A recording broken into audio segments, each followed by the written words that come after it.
কেউ ভাবেও নি যে এরকম এই পরিমাণে যে বোম পড়বে, এখানে গুলিবাড়ি হবে। লোক আমি যখন বর্ডারে পৌঁছি তখন ওখানকার টেম্পারেচার -4 ডিগ্রি হবে। পাশে আমরা একটা বড় ইন্ডিয়ান ফ্ল্যাগ, তিন দিকে, সামনের দিকে আর দু সাইডে আমরা ইন্ডিয়ান ফ্ল্যাগটা লাগিয়ে আমরা ট্রাভেল করছিলাম। আমাদের উপরে লাঠি বা যাই হোক আমাদের উপরে এমটি শটস মারা হয়েছে। ইন্ডিয়ান এমবাসি এটা খুব আমাদের হেল্প করেছে, coordinating with the Ukrainian as well as the Russian army to provide the students of different nationalities a safe passage. Welcome to our YouTube channel. আজকে আমাদের সাথে আছে অনুভবদা।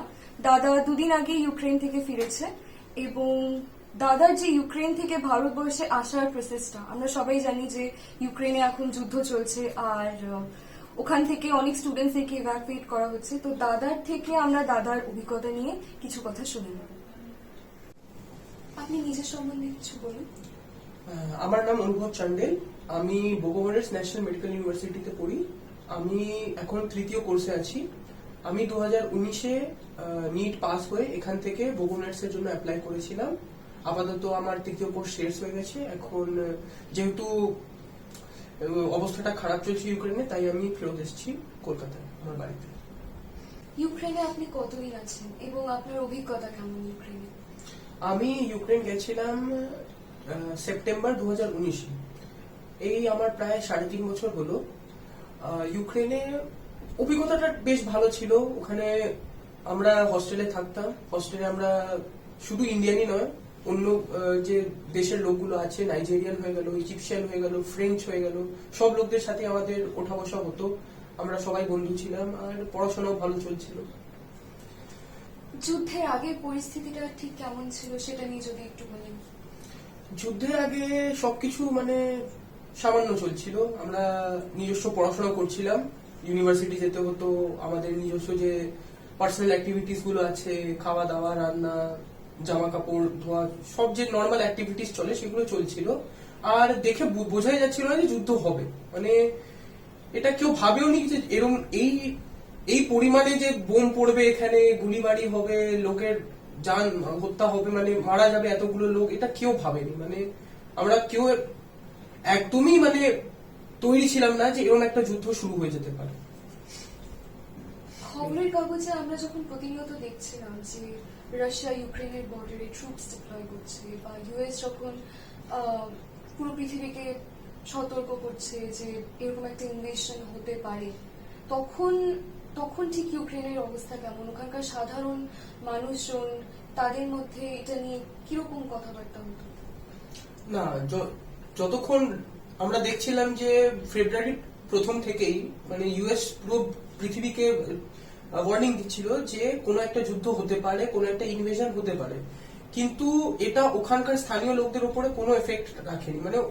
ওরা নিজস্ব যেরকম দিনকাল যে ওরা চালাচ্ছিল, নর্মাল অ্যাক্টিভিটিস ছিল, সবকিছু খোলা আছে, পার্কস, মিউজিয়াম, রেস্টুরেন্ট, হোটেল সবকিছু খোলা ছিল। ওখানে কোনোই প্যানিকের কোনো জায়গা ছিল না।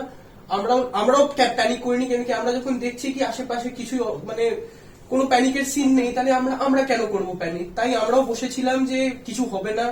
আমাদের যে টিচার্স ছিল বা আমাদের যে স্থানীয় লোক যাদের আমরা জানি, আমাদের যে ইউক্রেনিয়ান বন্ধুরা ছিল, তারাও বলছিল কি ওয়ারের কোনো সিন নেই, ওয়ারের কোনো চান্স নেই, কিছু হবে না, আর ভয় পেয়ে লাভ নেই, তুমি যেরকম আছো সেরকম থাকো। কিন্তু হঠাৎ যে ওয়ারটা হয়ে গেল এক রাতে, সেটা কেউ ভাবেনি। ইউক্রেনের সাধারণ মানুষদের রাশিয়ার সম্বন্ধে কি ধারণা, বা রাশিয়ার সাধারণ মানুষদের নিয়ে কি ধারণা? ইউক্রেনে দেখতে গেলে দুদিক আছে। তোমার যে পূর্ব দিকে আছে তারা রাশিয়ার সাপোর্ট করে। যে পূর্ব দিক আমি বলতে গেলে, আমি কিভ শহরে থাকি, তো কিভের পূর্ব দিকে খার্কিভ, লুগান্স, ডোনেস্ক, জাপরোজিয়া বলে শহরগুলো আছে, সেখানে যে ম্যাক্সিমাম পাবলিক আছে তারা রাশিয়াকে সাপোর্ট করে। কিন্তু আবার এইদিকে আসলে, পশ্চিমের দিকে আসলে, শহর হয়ে গেল তোমার টার্নোপিল, লাভিভ, ইভানো, ভিনিৎসা, এইসব শহরে কি হলো কি এখানে ইউক্রেনের সাপোর্টার, ওরা নিজস্ব ইউক্রেনিয়ান, ওরা প্রো ইউক্রেনিয়ান, আবার কিন্তু ইস্টার্ন সাইডে প্রো রাশিয়ান আছে। তো জনগণে এইভাবে ডিভাইড করে রয়েছিল আগে থেকেই। আর এটা এখন না, এটা যবে থেকে ইউক্রেন ডিভাইড হয়েছে, 1991-এ যখন Ukraine divide Soviet union divide হয়ে গেছিল আর ইউক্রেন স্থাপনা হয়েছিল, তখন থেকে এরকম চলে আসছে যে ইস্টার্ন সাইডটা রাশিয়ার সাপোর্টে থাকে আর ওয়েস্টার্ন সাইডটা ইউক্রেনের সাপোর্টে থাকে। রাইট। ইউএস ইন্টেল যখন সতর্কতা জারি করে তখন অন্যান্য দেশের কি প্রতিক্রিয়া ছিল? অন্যান্য দেশ বলতে আমি যত দেশের মানে বন্ধুদের আছে, আমার নাইজেরিয়ান, ইজিপশিয়ান, ফ্রেঞ্চ, তারা কোনো মানে রিয়াকশন দেয়নি, তারা সবাই নর্মাল বসে আছে ওখানে। কোনো আর যেহেতু এমবেসি আমাদের আছে, এমবেসি ছাড়া তো আমরা কোনো স্টেপ নিতে পারি না, স্বাভাবিক। তো আমাদের এমবেসি আমাদের কোনো কিছু ইনফর্ম করেনি। 24 তারিখ সকালে 4:30 বোম পড়ার পরে প্রথম যে অ্যাডভাইসারিটা এসেছিল সেটা এসেছিল দুপুরবেলা, যে এখন আপনার মানে যদি কোনো কাজ নেই, মানে যদি আপনি not important for the Ukrainian government, আপনি যদি ইম্পর্টেন্ট সিটিজেন নয় এখানকার, তাহলে আপনি এই দেশটাকে টেম্পোরারি ছেড়ে দিন। কিন্তু এই অ্যাডভাইসারিটা 24 তারিখের আগে আসেনি। তো আমরাও মানে কি বলবো, আমরাও বসে আছি যে কিছুই তো হচ্ছে না, অ্যাডভাইসারিও কিছু বলছে না, তো আমরা কেন নিজস্ব ভাবে স্টেপটা নেব যদি স্টেপটা ব্যাকফায়ার করে যায়। কেন কি আমাদের ওখানে ইউক্রেনে হলো যে আমাদের 100% অ্যাটেন্ডেন্স রাখতে হয়, আমরা ক্লাস ছাড়তে পারি না। ক্লাস ছাড়লে কিন্তু আমাদের ফিউচারে যে পরীক্ষা হবে, পরীক্ষাতে অসুবিধা দেয়, পরীক্ষাতে আমাদের বসতে দেয় না। পরীক্ষাতে আমাদের বলে কি আগে তুমি যে ক্লাসগুলো ছেড়েছো সেইগুলো তুমি কভার আপ করো, তারপরে তোমাকে পরীক্ষাতে বসতে দেওয়া হবে। তো যদি আমরা এখন ইউএস এর যে ওয়ার্নিংটা ধরে আমরা যদি ছেড়ে দিতাম দেশটা, আর কিছু না হতো, আর ক্লাসগুলো নর্মালি চলতে থাকতো, তাহলে আমরা খুব বিপদে পড়ে যেতাম। বুঝতে পারছি। এই পুরো ইভ্যাকুয়েশন প্রসেসটা নিয়ে আপনার নিজস্ব অভিজ্ঞতা কেমন? ইভ্যাকুয়েশন প্রসেসে আমরা হেল্প পেয়েছি এমবেসি থেকে, এটা আমি বলবো না যে আমরা পাইনি, কিন্তু অনেক আমাদের স্ট্রাগলও করতে হয়েছে। কিভ থেকে আমি রোমানিয়া হয়ে ইভ্যাকুয়েট হয়েছি, তো কিভ থেকে রোমানিয়া বর্ডার অবধি এমবেসি আমাদের কিছু হেল্প করতে পারেনি। আর এটা স্বাভাবিক, কেন কি ওখানে লিটারালি ওখানে একটা ওয়ার জোন বানিয়ে দেওয়া হয়ে গেছিল। প্রতিদিন সাইরেন, সকাল থেকে বিকাল অবধি সাইরেন সাউন্ড করতো, বোম পড়ছে, গুলিগালা হচ্ছে, তো সেখানে এমবেসি কিছু হেল্প করতে পারবে না, এটা স্বাভাবিক। তো আমাদের কিভ থেকে রোমানিয়া অবধি নিজস্ব বাস করে যেতে হয়েছে। ট্রেনগুলো চলছিল না, ট্রেনগুলো আপাতত বন্ধ ছিল সেই সময়, এখন চলছে। এখন যারা কিভে আটকে রয়েছে তাদের জন্য গভর্নমেন্ট করেছে মানে যে আপনি ট্রেন করেও চলে যেতে পারেন বর্ডার অবধি। তো আমরা বাস করে গেছিলাম, বাস করে আমাদের প্রায় 8 থেকে 9 ঘন্টা লেগেছিল বর্ডার অবধি পৌঁছাতে। কিন্তু বর্ডারে আমার যে আসল যে প্রবলেমটা শুরু হলো সেটা বর্ডারে এলো, কেন কি বর্ডারে অনেক বাচ্চা আগে থেকেই ছিল, আর ওখানে কোনো সিস্টেম ছিল না যে কিভাবে ইভ্যাকুয়েট করা হবে। তো বর্ডারে যে 2-3 হাজার প্রায় বাচ্চা আটকে রয়েছে, অন্য অন্য শহর থেকে, কেউ কিভ থেকে এসছে, কেউ অন্য কোনো শহর থেকে এসছে। তো প্রায় এতগুলো বাচ্চা থাকার জন্য যে প্রসেসটা ছিল সেটা খুব বেশি স্লো হয়ে গেছিল। স্লো বলতে কি 1 ঘন্টায় প্রায় 5 বা 10টা বাচ্চা বেরোচ্ছে, আর সেখানে খুব শীত পড়ে। আমি যখন বর্ডারে পৌঁছি তখন ওখানকার টেম্পারেচার -4 ডিগ্রি হবে। তো সেই শীতের মধ্যে আমাদের প্রায় ঘন্টা ঘন্টা লাইনে দাঁড়িয়ে থাকতে হয়েছে, আর তাও আমাদের নম্বর আসছিল না। তো আমি পৌঁছেছিলাম বর্ডারে শনিবার বিকেলবেলা 9টা 9:30 দিকে, আর আমাকে বর্ডারে থাকতে হয়েছে সোমবার সকাল 7টা অবধি। তো এত লম্বা টাইম আমাকে বর্ডারে থাকতে হয়েছে, আর বর্ডারে সেরকম কিছু ফ্যাসিলিটিসও ছিল না। হ্যাঁ, আমাদের মানে কিছু জল আর কিছু বিস্কিট আর কিছু কেক প্রোভাইড করা যাচ্ছিল, কিন্তু সেটা এনাফ নয়। আমাদের জন্য কোনো টেন্ট ছিল না, আমাদের জন্য কোনো জায়গা ছিল যেখানে আমরা বিশ্রাম করতে পারি। তো খুব বর্ডারে যা আমাদের অসুবিধা হয়েছে। একবার আমরা যে বর্ডারটা ক্রস করে গেলাম, আমরা রোমানিয়ার সাইডে পৌঁছেছি, সেখানে আমাদের এমবেসি পুরো হেল্প করেছে। আমরা এমবেসির শেল্টারে গেছিলাম, শেল্টারে আমাদের 2-3 ঘন্টা থাকতে হলো। সেখান থেকে বাস এসে আমাদের এয়ারপোর্ট অব্দি নিয়ে গেছে। এয়ারপোর্ট থেকে আমাদের ফ্রি টিকিট করে দেওয়া হয়েছে দিল্লি বা বম্বে, দুটো জায়গার জন্য। তো যারা দিল্লি যেতে চান তারা দিল্লির ফ্লাইটে উঠছে, যারা বম্বে যেতে চান তারা বম্বের ফ্লাইটে উঠছে। আর দিল্লি এসেও আমাদের সরকার হেল্প করেছে। দিল্লি থেকে কলকাতা যে আমি ফ্লাইটে আসলাম তারও যে টিকিটটা ছিল সেটা আমাদের সরকার প্রোভাইড করেছে। তো রোমানিয়ার পর থেকে যে আমাদের জার্নিটা ছিল সেটা খুব স্মুথ গেছে, কিন্তু তার আগে আমাদের একটু প্রবলেম ফেস করতে হয়েছে। পরিবারের সাথে যোগাযোগ করা গেছে? পরিবারের সাথে যদি নেট ছিল, নেট যতক্ষণ ইন্টারনেট কানেক্টিভিটি থাকতো, তো আমরা হোয়াটসঅ্যাপ কল বা নর্মাল কলেও অনেকজন যে ইন্টারন্যাশনাল রোমিং প্যাকেজ দিয়ে অনেক নর্মাল কল করা যাচ্ছিল, কিন্তু যেখানে নেট থাকছিল না বা যেখানে সার্ভিস থাকছিল না সেখানে করাটা খুব মুশকিল। আর এইসব জায়গা কি বলবো, অনেক জায়গা ছিল যেখানে আমরা একদমই আমাদের কোনো সার্ভিস ছিল না, কোনো নেট ছিল না। তো সেখানে আমাদের অনেকক্ষণ থাকতেও হয়েছে, 10-12 ঘন্টা এরকম জায়গায় থেকেছি যেখানে কিছু সার্ভিস বলতে কিছু নেই। আর অনেকজনের হয়েছিল যে ফোন ডিসচার্জ হয়ে গেছে, তো ফোন ডিসচার্জ হওয়ার জন্য সে আবার কন্ট্যাক্ট করতে পারছে না, কেন কি ইলেকট্রিক্যাল আমাদের মানে যে চার্জ করবো চার্জিং স্লট সেগুলো কিছু নেই আমাদের কাছে। তো কিছুজন করতে পারছিল, কিছুজন করতে পারছিল না, এটাই হলো ব্যাপারটা।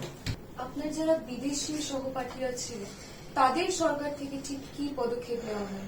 তাদের সরকার থেকে তাদের এমবাসি ওদের অ্যাডভাইসারি দিয়েছিল যে পোল্যান্ড বর্ডার থেকে যেতে, কেন কি আমি জানি না কেন, বাট ওদের এমবাসি বোধহয় পোল্যান্ডের সাথে কিছু ভালো কানেকশন আছে, তাই যে ফ্রেঞ্চ আর যে নাইজেরিয়ান লোকরা ছিল তারা পোল্যান্ড বর্ডার থেকে বেরিয়ে গেছে, আর ওরা আমাদের থেকে 2 দিন আগেই বেরিয়ে গেছিল, তো ওদের অ্যাডভাইসারিটা জলদি এসছে, আমরা খুব লেটে অ্যাডভাইসারি পেয়েছি, তাই আমাদের একটু বেরোতেও সময় লেগে গেছে। তো এটা আমি ঠিক তো এখন আমাদের মানে বন্ধুর সাথে কথা হয়নি, আমি সবে ফিরেছি, যদি কথা হয় তাহলে আমি এটা ব্যাপারে একটু জিজ্ঞেস করবো যে যে অ্যাডভাইসারিটা আপনাকে এত জলদি পাওয়া গেছিল, এই অ্যাডভাইসারিটা মানে আমাদের হয়তো দেওয়া যেতে পারতো, এটা তো মানে সব গভর্নমেন্টের মধ্যে কানেকশন থাকে যে যদি ফ্রেঞ্চ গভর্নমেন্টের অ্যাডভাইসারি এসছে তো আমাদের অ্যাডভাইসারি তো আসবে, সে আমাদের মধ্যে ডিলেটা কেন হলো এটা আমি ঠিক বলতে পারবো না। ইতিমধ্যে সোশ্যাল মিডিয়াতে আমরা এমন অনেক ভিডিও দেখেছি, অনেক পোস্ট দেখেছি যেখানে ভারতের যারা বাসিন্দা তারা কমপ্লেন করছেন যে ইউক্রেনিয়ান সোলজার্সরা তাদের প্রতি অনাচার করেছেন because India abstain from voting in the United Nations security council. আপনার এটা নিয়ে কিছু বলার আছে বা নিজের কোনো পার্সোনাল অভিজ্ঞতা? আমি যেহেতু রোমানিয়া বর্ডারে গেছিলাম, সেখানে ম্যাক্সিমাম ইন্ডিয়ানসরা এভাকুয়েট হয়েছে। এবার ব্যাপারটা কি হলো কি বর্ডারে হঠাৎ যদি 3-4 হাজার স্টুডেন্ট একসাথে এসে যায়, আর্মির কাছে কোনো মানে অপশন থাকে না ল অ্যান্ড অর্ডার মেনটেন করার জন্য। ওই যে ভিড়ের মধ্যে যে গুতোগুতি লাথালাথি চলছে, এটাকে কন্ট্রোল করার জন্যই ওই স্টেপগুলো নেওয়া হয়েছিল, কেন কি অন্য দেশের যে লোকরা ছিল তারা প্রপার্টি বেরোচ্ছে, তাদের প্রথম কথা তাদের সংখ্যা খুবই কম ছিল, 50 বা 100 সংখ্যা ছিল, আমাদের সংখ্যা বেশি, আর প্লাস আমরা তাড়াহুড়ো করছিলাম বর্ডার ক্রস করার জন্য। তো ওরা আগে বুঝিয়েছে, বুঝাতে যখন পারেনি তখন ওরা আমাদের উপরে মানে লাঠি বা যাই হোক আমাদের উপরে এমটি শটস মারা হয়েছে, মানে আকাশে বন্দুক চালানো হয়েছে যাতে আমরা শান্ত হই। কিন্তু এক টাইমের পরে কি হয়ে গেছিল যে আর্মি এটা কন্টিনিউয়াসলি করছিল, এটা একটা প্রসিজার হয়ে গেছিল। আগে এটা আমাদের শান্ত করার জন্য হয়েছিল, কিন্তু 12 ঘন্টা 14 ঘন্টা পরে এটা ওদের রেগুলার প্রসিজার হিসাবে ওরা আমাদের মারামারি করছে আর এইসব করা হচ্ছিল। আর শুধু এটা আমাদের সাথেই হয়নি, আমি যেহেতু রোমানিয়া গেছি, আমার কিছু বন্ধু পোল্যান্ড বর্ডার গেছিল, তো পোল্যান্ড বর্ডারে নাইজেরিয়ানদের সাথে সেম ব্যবহার করা হচ্ছে, নাইজেরিয়ানদের সাথে। তো এটা যে আর্মি কেন করছে এটা তো আমি বলতে পারবো না, বাট এটা যে হচ্ছে হ্যাঁ এটা সঠিক যে আমাদের উপরে খুবই অত্যাচার হচ্ছে বর্ডারে। আচ্ছা, ইউক্রেনের সাধারণ মানুষ তারা আপনাদের কিভাবে সাহায্য করেছে বা সাহায্য করতে পেরেছে? সাধারণ মানুষ তো নিজের প্রাণ আগে রক্ষা করার চেষ্টায় আছে, তারা আমাদের কি আর সাহায্য করবে।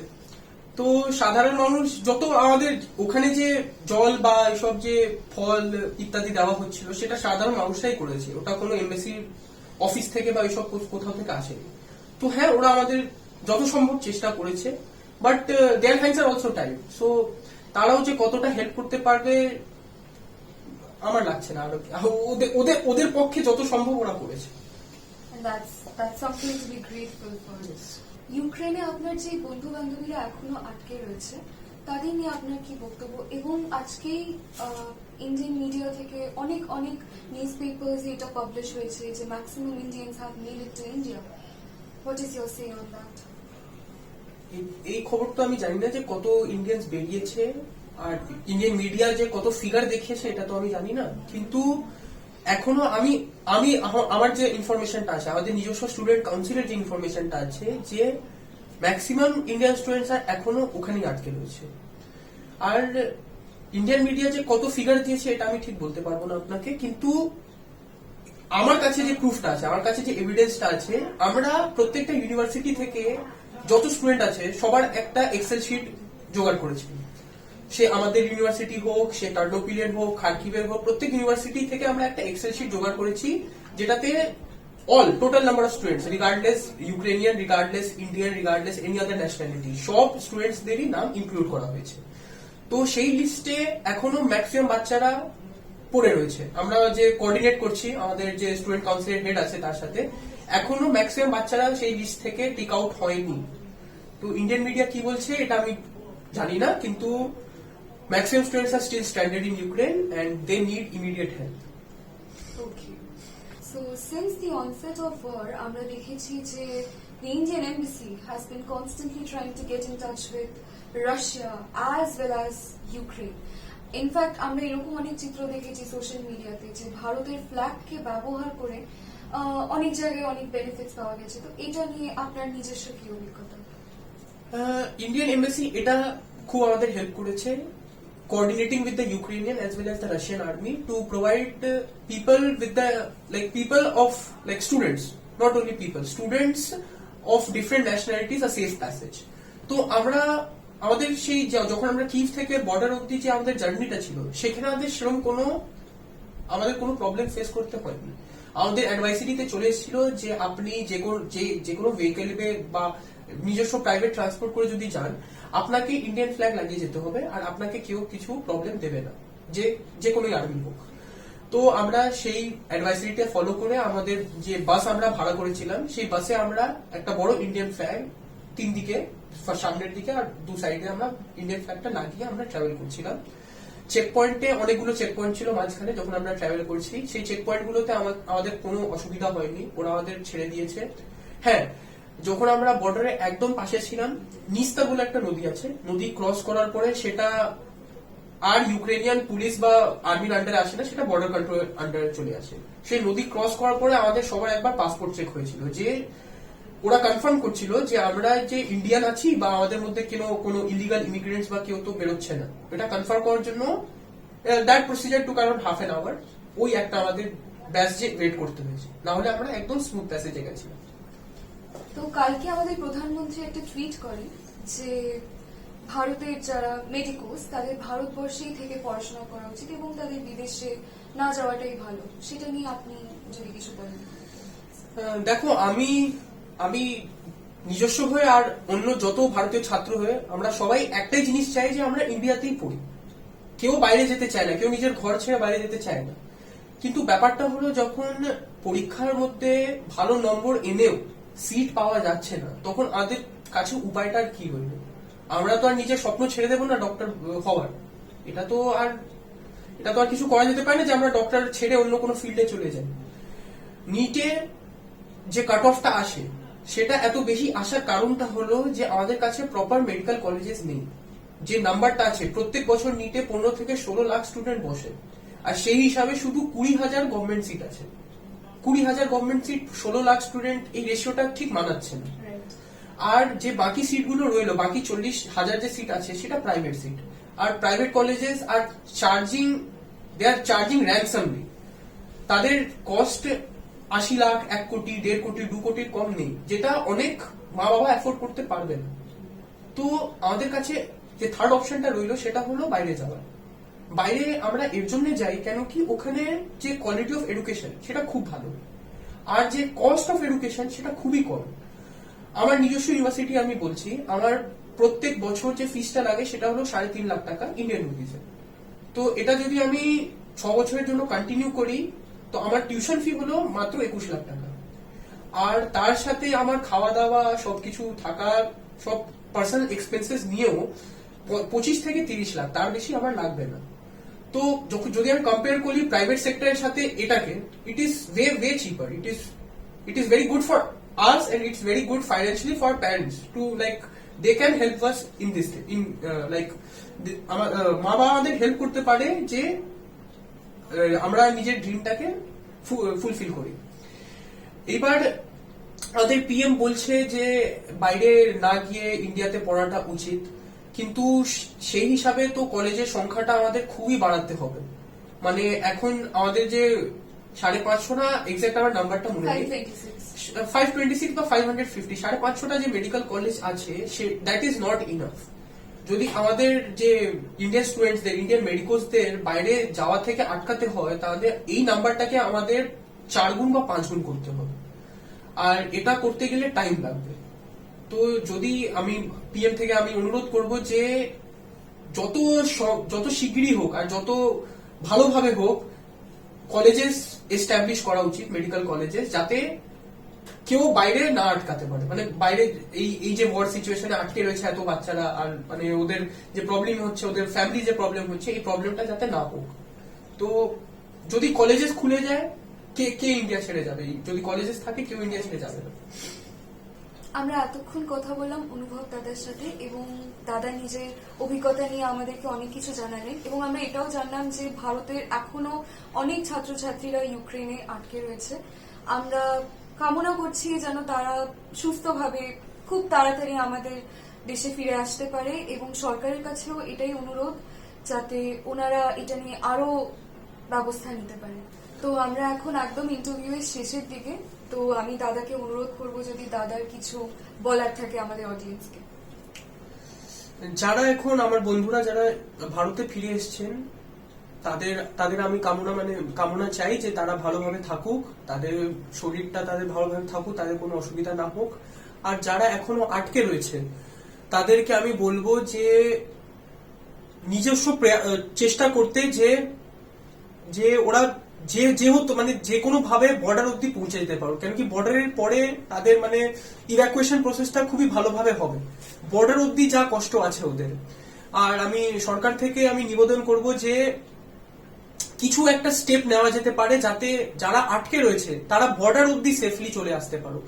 কেন কি বর্ডারের পরে আমি নিজস্ব এসেছি, আমি দেখেছি বর্ডারের পরে প্রসেসটা খুবই সোজা, কিন্তু বর্ডার অব্দি আসতে গেলে যে প্রবলেমগুলো ফেস করতে হচ্ছে, আমি কিয়েভে ছিলাম বলে আমার অত প্রবলেম ফেস করতে হয়নি, কিন্তু যারা একদমই পূর্ব স্থান থেকে আসছে, সুমি থেকে আসছে, খার্কিভ থেকে আসছে, তাদের যা প্রবলেম ফেস করতে হচ্ছে সেটার জন্য যদি কিছু একটা হেল্প বা কিছু একটা করা যেতে পারতো, কিছু একটা আমরা রাশিয়ান গভর্নমেন্ট বা ইউক্রেন গভর্নমেন্টের সাথে কোলাবোরেট করে করতে পারি, ওদের একটা সেফ প্যাসেজ প্রোভাইড করতে পারি, এটাই আমি চাইবো যে সরকার একটু এই দিকটা দেখুক। That's it, thank you. দাদার এই অভিজ্ঞতার কথা সবার কাছে পৌঁছে দিতে আমাদের সাহায্য করুন, ভিডিওটিকে শেয়ার এবং লাইক করুন।